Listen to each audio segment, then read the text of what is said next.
wouldn't be hero hair if there weren't background discussions. Okay, so here we go.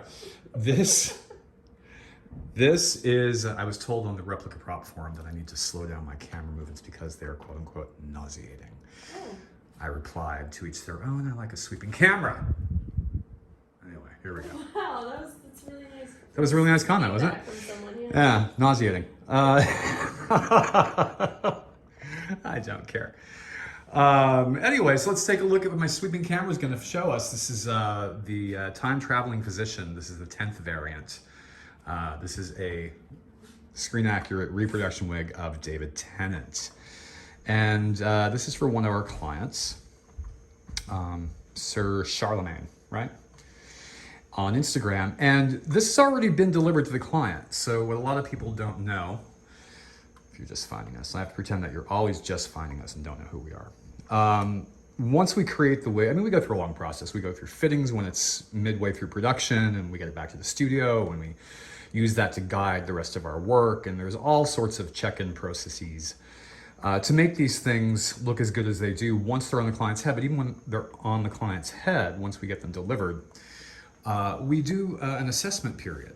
We see how they photograph. We see, I mean, we always shoot for knocking, I always say knocking it out of the ballpark. And you know, again, screen accuracy, as long as you get within a 90 percentile, you are good, because you can never be 100% screen accurate.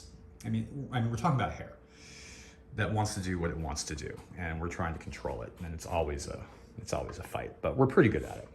Anyway, once we assess the wigs or the facial hair or the hairpiece applications on the client, and when they're ready to send it back for their first annual refreshing, we do refresh, reset, and restyling, TM, for free for the life of the client. They never have to restyle their wigs. They only have to provide them basic maintenance and upkeep, flyaway cleanup, post de-wigging, and proper storage and pinning, because of the extent that we go to with the screen accurate cut, the hair directional growth pattern plotting TM, and the hero hairline, which is the hyper accurate, faithfully reproduced hairline of the original source subject or actor, in this case, David Tennant.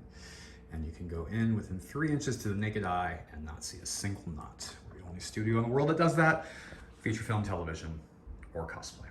Anyway, so yeah, so Charlie, as I like to call him, did a full photo shoot. It was fantastic. The wig looked great, but we had a few notes, as we always do, and that's what we do pretty much on the first return back for its refreshing. We make a few minor adjustments to really, to really bring it into that screen accuracy that we strive for. What do we always say, Aaron, about a wig?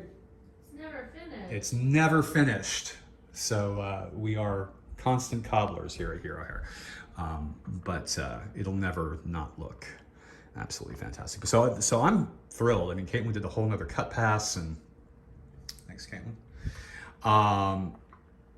Product, I mean, he's great. I'm really, really happy. So this is going back to the client now, who will then wear it for their next cosplay appearance, in-person appearance, virtual con, photo shoot. And then once it's had a few more wears, 3 or 4 wears, depending on how well they maintain the upkeep, we will take it back once again, completely wash, reset, restyle, and send it out for another run. Okay, there you go. Coming to the website soon. Hope you've enjoyed. How many colors are in this? A lot of color in this. Like 10, 15 colors. All right, just another day at the office. Let's get a really fast camera move. It's made with unicorn hair.